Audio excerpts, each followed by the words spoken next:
नमस्कार, मी प्रियांका पाटील. आपण पाहत आहात राष्ट्रीय लोकराज्य न्यूज, निर्भीड बातम्यांचे व्यासपीठ. आज आपण दिवसभरामध्ये घडणाऱ्या घडामोडींवर नजर टाकूया.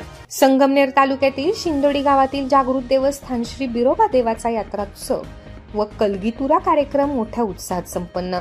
राष्ट्रीय लोकराज्य न्यूज नेटवर्क संगमनेर. संगमनेर तालुक्यातील साकूर पठार भागातील शिंदोडी गावातील एक जागृत देवस्थान म्हणून बिरोबा देवस्थान ओळखले जाते. राजा वीरभद्र हा एक शंकराचा अवतार आहे. भाविक भक्तांनी जे मनात मागितले जाते ते सर्व राजा वीरभद्र बिरोबा महाराज पूर्ण करतात. त्यामुळे हे शिंदोडी गावातील तीर्थक्षेत्र आद्य दैवत म्हणून ओळखले जाते. हे तीर्थस्थान संगमनेर, राहुरी, पारनेर या तिन्ही तालुक्याच्या बाँड्रीवर वसलेले आहे. आज 30 जानेवारी 2024 रोजी शिंदोडी गावातील बिरोबा देवाचा यात्राोत्सव व कलगीतुरा कार्यक्रम मोठ्या उत्साहात संपन्न करण्यात आला. कलगीतुरा कार्यक्रमाचे सादरीकरण शाहीर रामदास गुंड व शाहीर नवनाथ काळे पार्टी यांनी छान प्रकारे हा कार्यक्रम सादर केला. या कलगीतुरा कार्यक्रमामध्ये बिरोबा देवाची गाणी म्हणणे, तसेच बिरोबा देवाची कथा सांगणे, तसेच रामायण कशा प्रकारे घडले हे सर्व या दोन शाहिरांनी चांगल्या प्रकारे आपल्या मधुर वाणीमधून सर्वांना समजून सांगितले आहे. आणि हा कलगीतुरा कार्यक्रम पाहण्यासाठी महिला वर्ग मोठ्या प्रमाणात उपस्थित होत्या. या बिरोबा देवाचे यात्रा उत्सवासाठी महाराष्ट्रातून भाविक भक्तांनी हजेरी लावली होती. तसेच या कार्यक्रमासाठी आजूबाजूला असणारे भाविक भक्त सुद्धा मोठ्या संख्येने उपस्थित राहिले होते. आज 30 जानेवारी 2024 रोजी देवाचा यात्राोत्सव व कलगीतुरा कार्यक्रम मोठ्या उत्साहात संपन्न करण्यात आला. या उत्सवामध्ये देवाची गाणी बोलणे, देवाची भाकणूक सांगणे, देवाच्या ओवी गायन करणे, तसेच देवाची लेझीम खेळणे, देवाचे विविध प्रकारचे खेळ सादर करणे, देवाच्या अंगात येणे अशा प्रकारे कार्यक्रम मोठ्या उत्साहात साजरे करण्यात आले आहेत. या कार्यक्रमासाठी सर्व भाविक भक्त मोठ्या संख्येने उपस्थित राहिले होते. शिंदोडी वीरभद्र मित्रमंडळाच्या वतीने सर्वांना महाप्रसादाचे आयोजन करण्यात आले होते. या महाप्रसादाचा सर्वांनी चांगल्या प्रकारे आस्वाद घेतला व बिरोबा देवाचा खूप छान चाललेला कलगीतुरा सर्वांनी पाहिला. एक भव्य दिव्य बिरोबा महाराजांचे 51 फुटी मंदिर तसेच चहूबाजूंनी सजावट केलेल्या देवाच्या प्रांगणात हा कार्यक्रम मोठ्या उत्साहात संपन्न करण्यात आला. यावेळी कार्यक्रमाच्या निमित्ताने बिरोबा देवाचे 51 फुटी मंदिर तयार करण्यासाठी ज्या दानशूर व्यक्तींनी खूप मोठ्या प्रमाणात मदत केली आहे त्या दानशूर व्यक्तींची नावे बोर्डावर भगत मंडळी यांनी छान प्रकारे छापून लावली आहेत आणि त्यांचे सर्वांचे आभारही मानले आहे. हा कलगीतुरा कार्यक्रम संपल्यानंतर विविध कार्यक्रम सादर करण्यात आले. हा बिरोबा देवाचा कार्यक्रम यशस्वीतेसाठी सर्व देवाचे भगत मंडळी यांनी मोठे श्रेय घेतले.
हा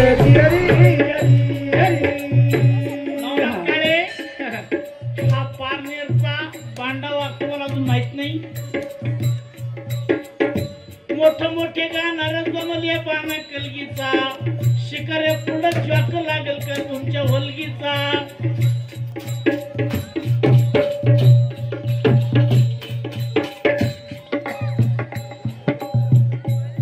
अरे मांजरीसाठी अरे उंदरासाठी ही मांजर पाळली,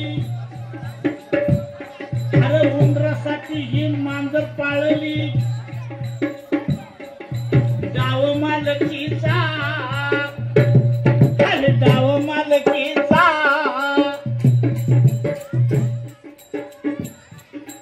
त्या उंदराने मांजर हरवली, विचार करायचा.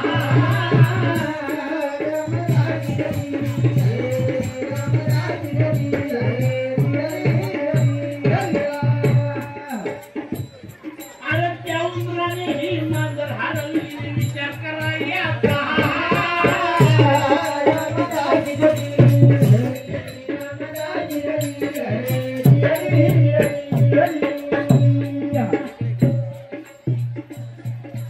एका उंदरासाठी मांजर पाळली एका मालकीने,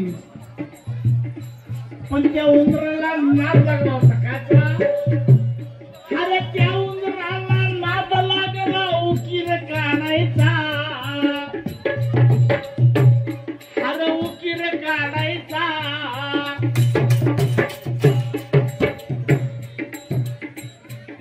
त्याच्यासाठी मांजर पाळली असा अर्थ पुराणाचा.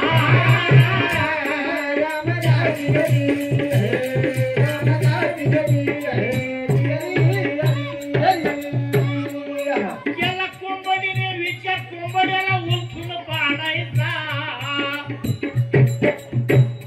अरे केला कोंबडीने विचार कोंबड्याला उलथून पाडायचा. अरे धरून शेंडीनं बसतो बोकंडी विचार करियाचा.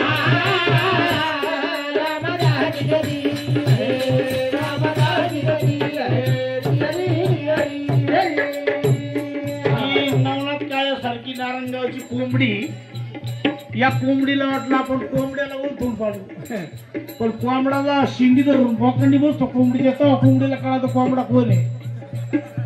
तसं नवनाथ काळे हे रामदास गुंडाच्या नातीला सोपं काम नाही, आणि तुमचं काम तर मुळातच नाही. तुम्ही नुसतं एवढंच सांगायचं बघ, आमचं पाणी तुम्ही नेणार, तुमचं पाणी आम्ही नेणार. एक विचार करा, नगर अख्ख्या महाराष्ट्रामध्ये क्षेत्रफळाने मोठा जिल्हा आहे, त्याचं नाव नगर आहे.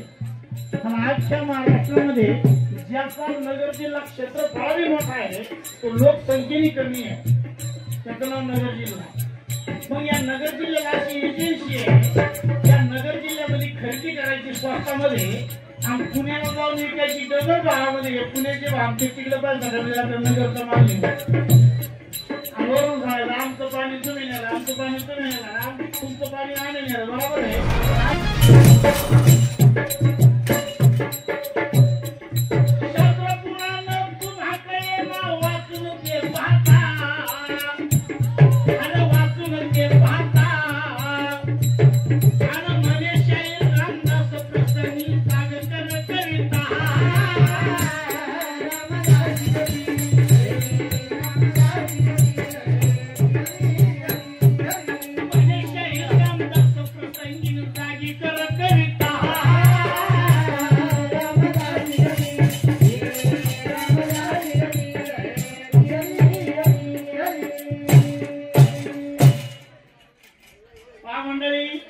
चाललेला विषय रामायण.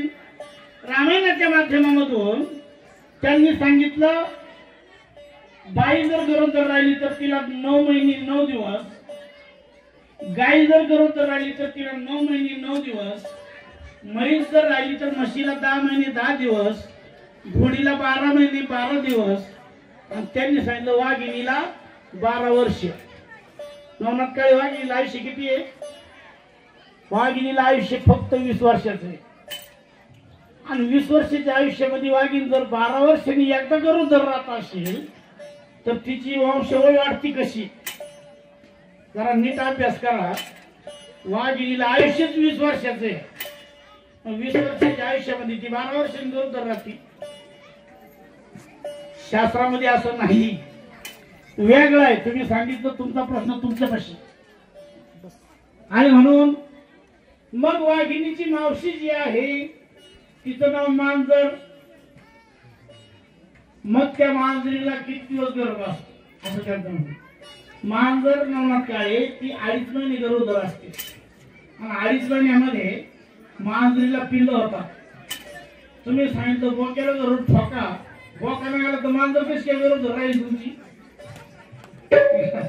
बोका तुमच्या दृष्टी पडत नाही गोष्ट खरी, तर कवा येईल नाही. कवा तुमच्या मांजरीचा काटा काढत तुम्हाला भरोसा आहे का बोक्याचा. आणि म्हणून तुऱ्याचा नाद करायचा नाही. तुऱ्याचा नाद केली कधीच करायचा. एवढं बोक्याला नाव ठेवतो. मग मांजर करून तर राहिला पुढे जाते, मुळा नदीत जाते का तिकडे खाली. आणि म्हणून चाललेला विषय रामायण. रामायणाच्या माध्यमातून समोरच्या बाजूचे होणारे प्रश्न आणि होणारे उत्तर. हनुमंताचा जन्म झाला, प्रभू रामचंद्रांचा जन्म झाला, भरत शत्रुघ्नाचा जन्म झाला, विभीषणाचा जन्म झाला, त्रिजटेचा जन्म झाला. पण एवढं त्यांचं म्हणणं काय आहे, हनुमंताचा जन्म पौर्णिमेच्या दिवशी, आणि पौर्णिमेला ग्रहण लागलं सूर्याला. कसं लागलं? अरे शास्त्र पुराणीने भेद सांगतो आज शिवर कविना. अरे आज शिवर कविना. अरे हनुमंताचा जन्म झाला त्या पौर्णिमेला.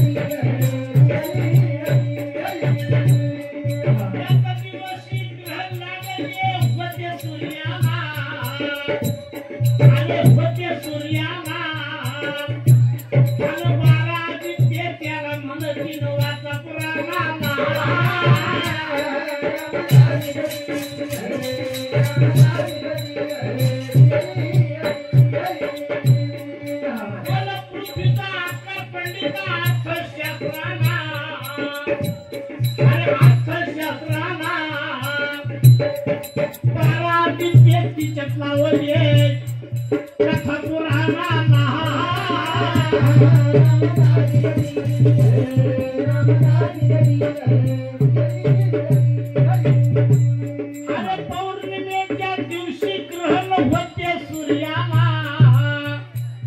अरे होते सूर्याला. अरे खबर भूगोलाचा अभ्यास करावा कवीच्या मुला.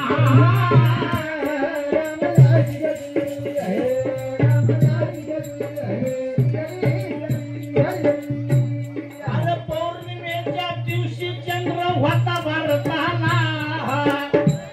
आणि अमेरिकी मध्ये सूर्य पाहिला ऐक कवी मुला.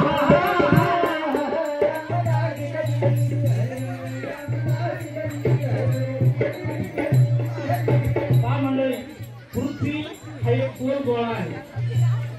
आणि त्या पृथ्वीला 12 आदित्य म्हणजे 12 सूर्य आहे. एक सूर्य मावळला तर दुसऱ्या सूर्याचा उदय होतो. आपल्याकडे जर सूर्य मावळला तर तो सूर्य अमेरिकेला उगवतो. भारताची संस्कृत चालू असेल तर अमेरिकेचे लोक झोपलेले असतात. आणि अमेरिकेचे लोक जर झोपलेले असले तर भारताची संस्कृत चालू राहते. हे कोणी सांगितलं? दिलीप राव शोभात्मने एका भाषेला उदय झाले. त्यांच्या ऊर्जा मंत्री पदावरती मी याचं कारण म्हटलं होतं. आणि साहेबांनी सांगितलं का ऊर्जा मंत्री असताना समाज लोड श्रीवरून बांधतो. आणि याच्यावरून आमचा खरा वाद लागला होता तो निर्गुण सरमध्ये. आणि म्हणून सूर्याला ग्रहण लागलं त्या दिवशी पौर्णिमा होती. त्या दिवशी सूर्य आपल्या भारतात नव्हता. सांगा जर चंद्राला ग्रहण आहे सूर्याचा उदय झाला होता का भारतामध्ये ग्रहण लागायला? नमस्कार दुसऱ्या वारीमध्ये सांगा का चंद्राला ग्रहण, चंद्राला पौर्णिमेचा चंद्र उगवला. हनुमंताचा जन्म 4:30 वाजता झाला. आणि सूर्याला ग्रहण आम्ही भारतातून पाहिला. असं नवनाथ काळे दाखवली त्याची पाठ फुकली नवनाथ काळे तुमची. आणि म्हणून तुमच्या प्रश्नाचे उत्तर दिले बसून बैठकीला, अरे बसून बैठकीला केशरवांधर आला जन्माला, पुराण अरे हेच पुराण खोला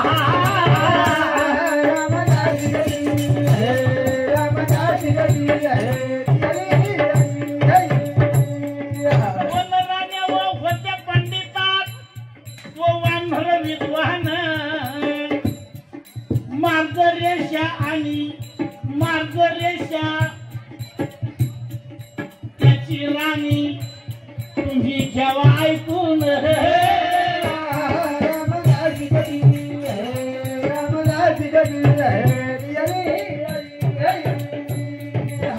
केशरीवानला दोन बायका होत्या, एकीचं नाव मार्गरेषा आणि एकीचं नाव अंजनी.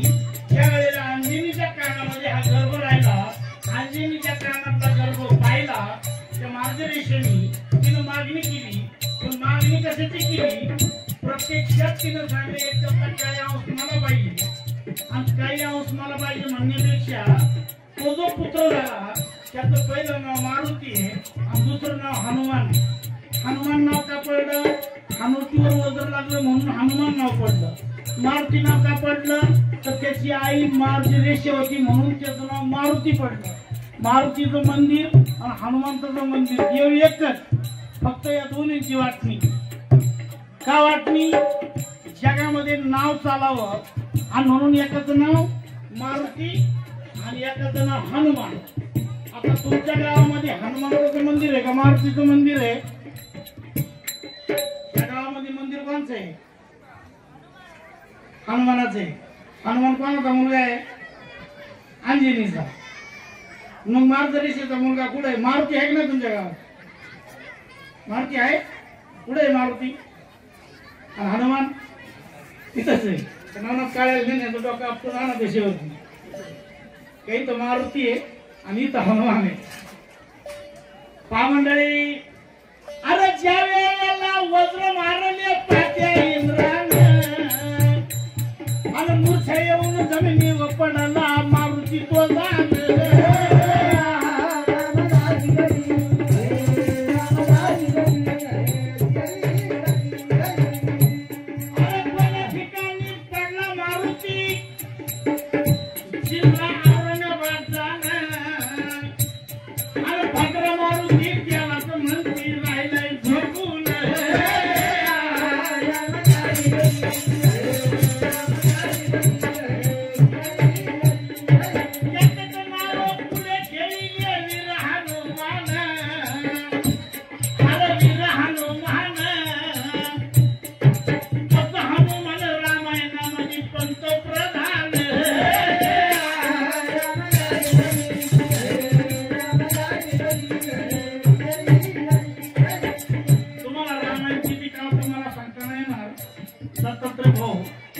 पण ज्याचा जन्म कुठं झाला?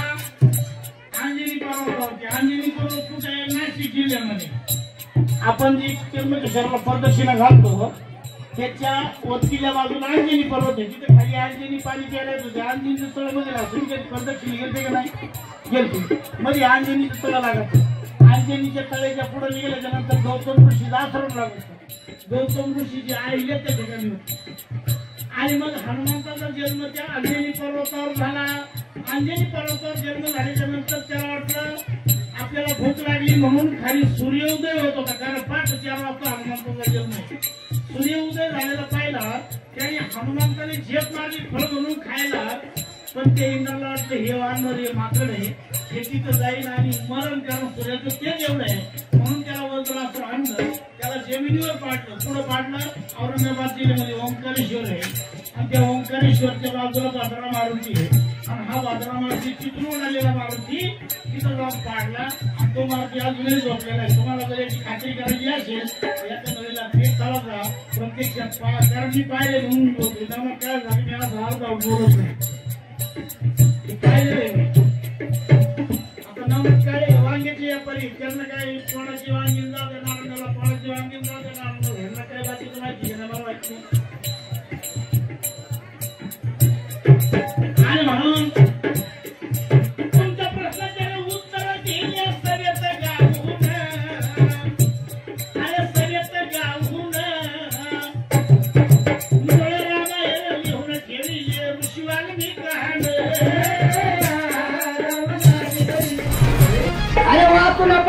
आनंद झाला पांडुरंगाला वाचून पाहिलं आनंद झाला पांडुरंगाला वाचून पाहिलं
मंडळी, रामायणाचा विषय आहे का रामायणाचा विषय मंडळाने लावला तर यावर्षी राम मंदिर झालं आणि राम मंदिराचा आनंद संपूर्ण हिंदुस्थानामध्ये आज आपल्या हिंदूंना झालेला आहे आणि म्हणून जिकडं जाईल तिकडं कलगीतुऱ्यामध्ये लोक रामायण ऐकायची अपेक्षा करतात.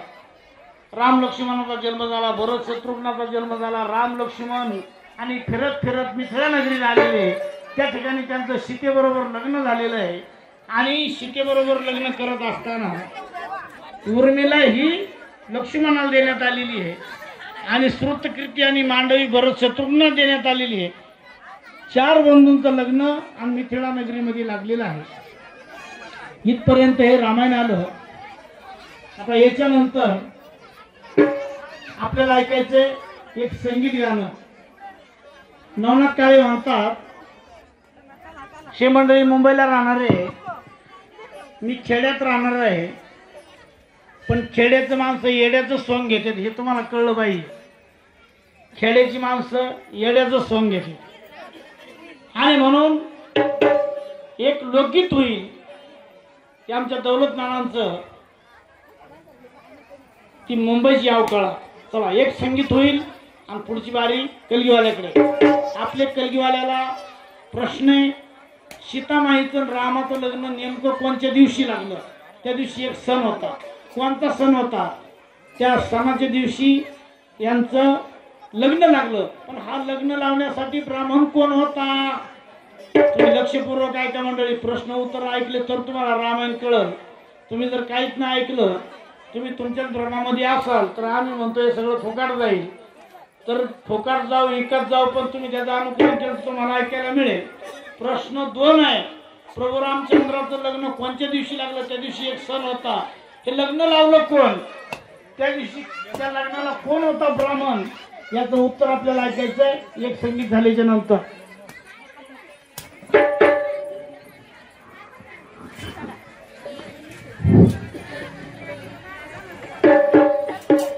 मोठ्या हौसाने केली बायको लावून प्रेमाचा लाडा.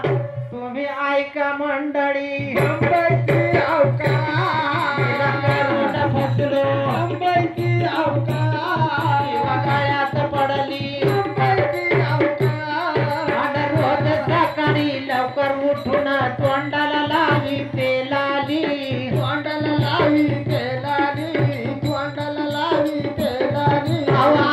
समोर ठेवून बसते कुंकुन तेच्या कपाळी, कुंकुन तेच्या कपाळी, कुंकुन तेच्या कपाळी. वागणं करते फॅशनचा चाळा. तुम्ही ऐका मंडळी, मुंबईची अवकाळा फसलो, मुंबईची अवकाळा गळ्यात पडली, मुंबईची अवकाळा. पतिरायाची नजर चुकवून जाते फिराया, जाते फिराया, जाते फिराया.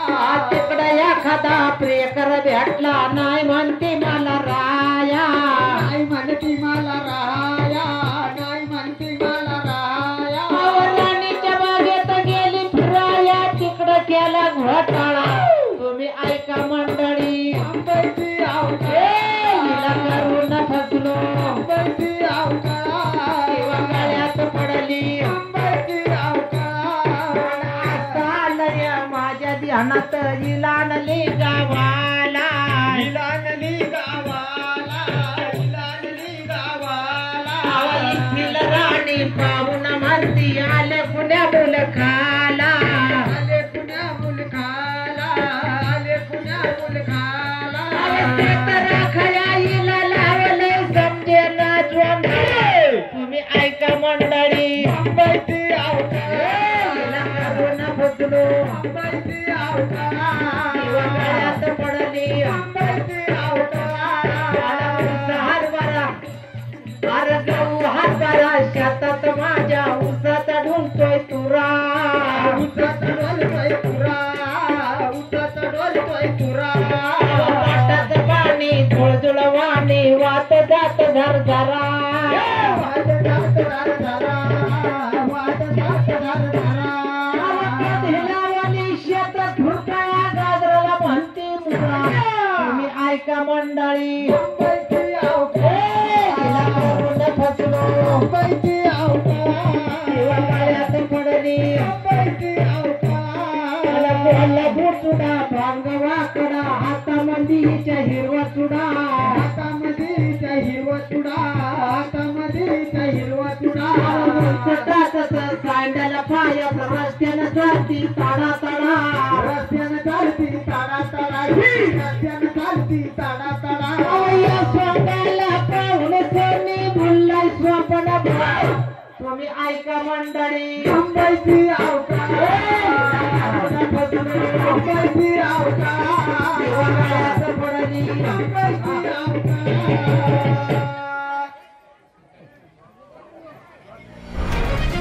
भाग नाही समजला तरी मी समाधान व्यक्त करतो. महिला मंडळींना हा नक्कीच भाग समजल्याशिवाय राहिला नाही, कारण चेहऱ्याच्या हावभावावरून दिसतं. आणि म्हणून एक बिरदेवाचं गाणं होईल आणि कार्यक्रमाची सांगता होईल. चला ना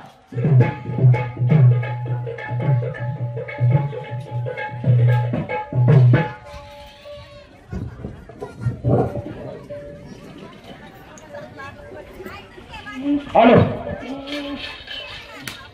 अरे लहानपणाचा मी विरोबाचा बघायचा लहानपणाचा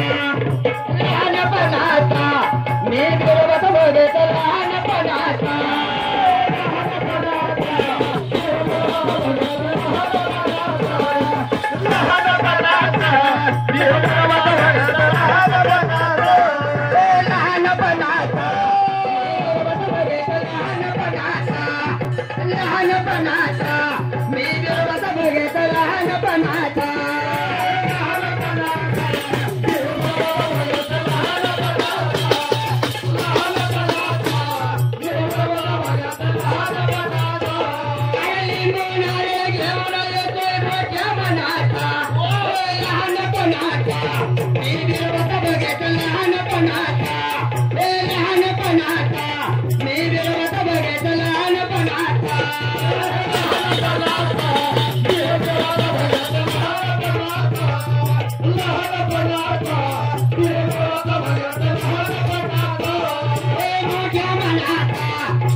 प्रजापती नावाचा राजा होता.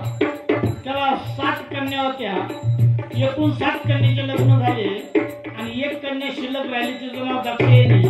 आणि या दक्षिणीचं लग्न करायचं ठरलं, पण ही दक्षिणी बापाचं नाही ऐकता. खरं म्हणजे शंकराच्या मागे लागली आणि शंकर ज्या स्मशानभूमीत बसत होता त्या स्मशानभूमीमध्ये जाऊन बसली. त्या दक्षाला राग आला, तिला दिली हाकलून.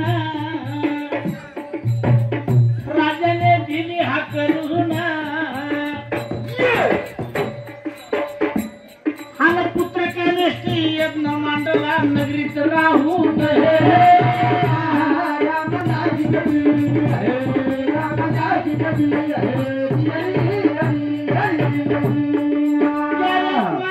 ऋषी मुनींना केलं निमंत्रण दोन व्यक्ती या चुकून राहिल्या नाही निमंत्रण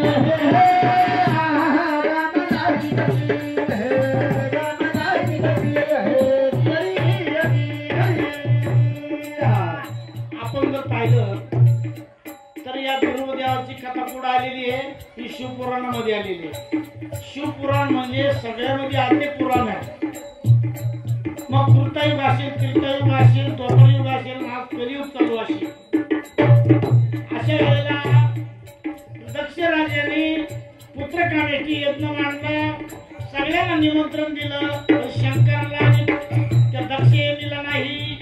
पुढं आकाश मार्गाने विमान आणि त्या नगरीमध्ये जाऊ लागले.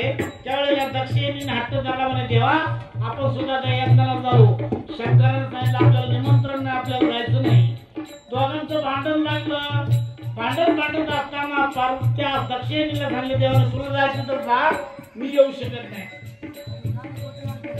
सभेत झाली तेव्हा दक्ष यांनी करती परिधान आणि कळ्यामध्ये रुद्राक्ष टाकले दक्ष यांनी.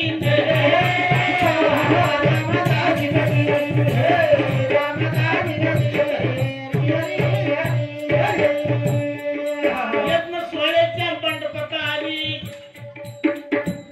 हवा यज्ञ सोहळ्याच्या मंडपात आली. पाहिली बहिणीनं आणि आली भिकारीनं म्हणून निंदा केली पाहत्यानं.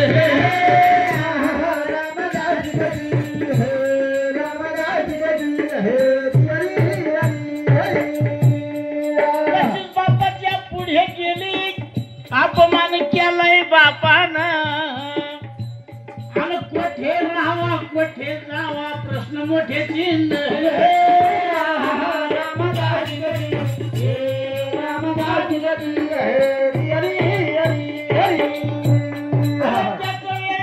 आत्महत्या केली यज्ञात जाऊन आणि आला शंकराला राग आणि शंकर आले की धावून.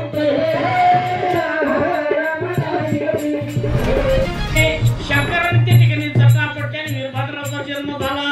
वीरभद्र तिच्या समोर उभा राहिला. शंकराच्या काय करू देवा आणि या दक्ष राजाचं मुंडकं उडाव. दक्ष राजाचं मुंडकं उडावलं.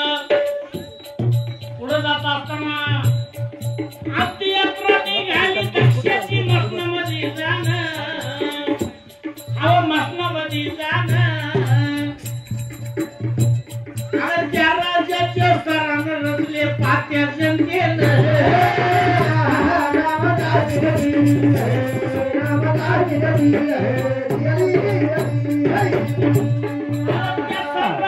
जाऊन बसली ती राणी गुरुवानं आणि 1000 वर्ष बसली ना ऐका गावन.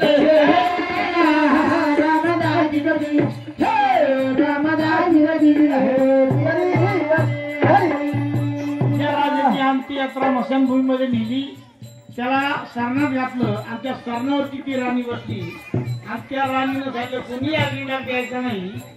तिने 1000 वर्ष तप केलं. 1000 वर्षांनी तिला शंकर प्रसन्न झाले आणि शंकराने सांगितलं काय माग नाही की फक्त म्हणे माझा पती जिवंत करून द्यावा. पण त्या पतीला मुंडकं नव्हतं. त्याला शाप होता नंदीचा. तुला बोकडाचं मुंडकं बसेल. आणि मग त्यावेळेला त्या रानामधून एक धनगर बाबा जात होता. त्या धनगर बाबाचं नाव आहे ब्रह्मोस. आणि त्या धनगर बाबाकडे त्या शिवगानाने बोकड्याची मागणी केली. त्यावेळेला त्या धनगर बाबाने सांगितलं म्हणे मी बोकडा तुम्हाला देईन पण एका अटीवर देईन. ज्यांनी या राजाला मारलं तो वीरभद्र आणि त्या वीरभद्राने माझ्या वंशात जन्माला यावा मग बोकड्या देईल. त्या धनगर बाबाने बोकड्या दिला. तो बोकड्या खऱ्या अर्थाने त्याचं मुंडकं कापलं आणि वीरभद्राला त्याचं मुंडकं कापलं आणि त्या दक्ष राजाला जोडलं. दक्ष राजा उठून बसला. पण पुढं तो वीरभद्र ऐक पंडिता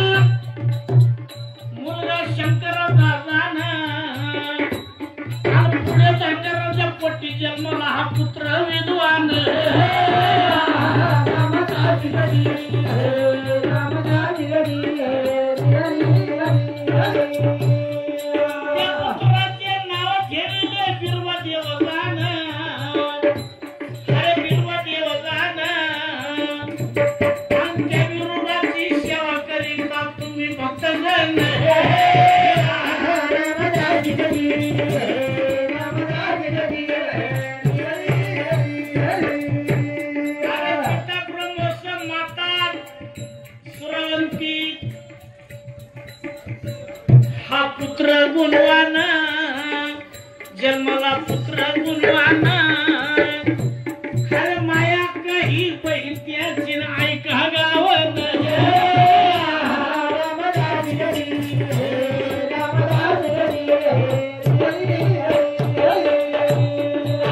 लग्न लागली संसार त्यांचा असे महान त्यांचा असे महान देवाची भक्ती करीता या जगात प्रसन्न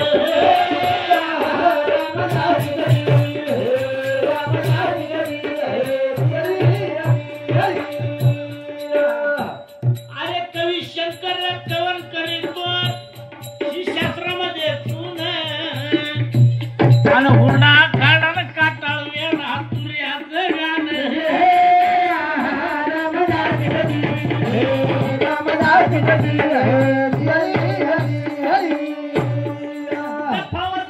भगवान निशान शाही रामदास नित्य वंदित सद्गुरूचे चरण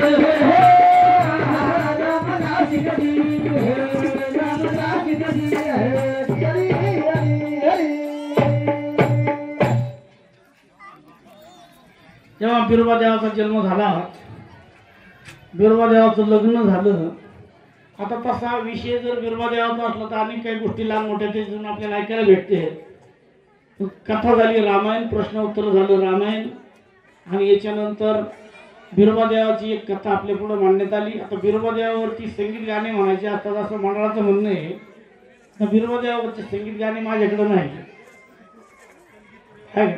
हा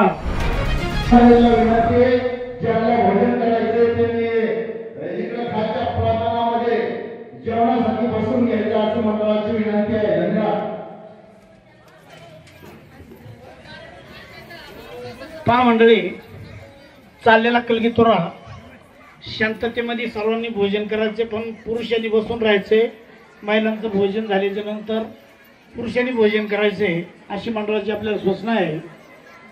या चाललेल्या कार्यक्रमासाठी विठ्ठल शेठ नायकवाडी साहेबांनी या पार्टीला 101 रुपये देणगी दिली. दिलेल्या देणगीबद्दल आपलं अभिनंदन करतो धन्यवाद देतो. तसेच आपले पत्रकार बंधू काय नाव आपलं राहुल कुदनर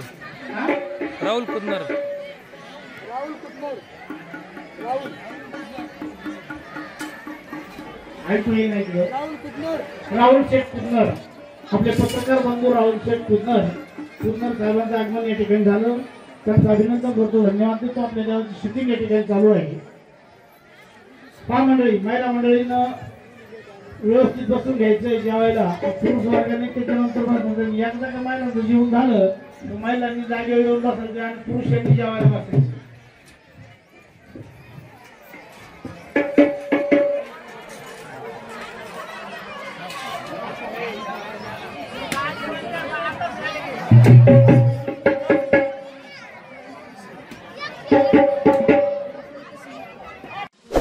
ताज्या बातम्यांसाठी आणि अपडेट्ससाठी राष्ट्रीय लोकराज्य न्यूज चॅनलला सबस्क्राईब करा तसेच लाईक आणि शेअरही करा.